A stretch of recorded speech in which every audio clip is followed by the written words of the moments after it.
以后外国人在老挝要多注意买房买地甚至买相关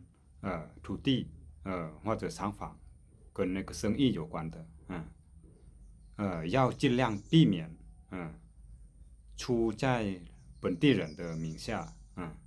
特别是有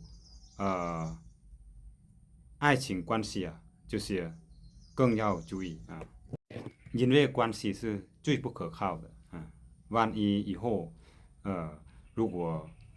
离婚了或者那个关系有问题了你就会失去控制那个产权甚至打官司很难赢因为这个明明是非法的所以特殊权或者租赁是一个好的选择 For foreigner when you buy property in Laos try not to let local people to be your nominee in land title especially for the people you already have the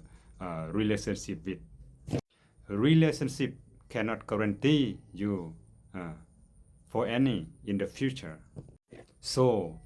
government concession and the rental will be the best choice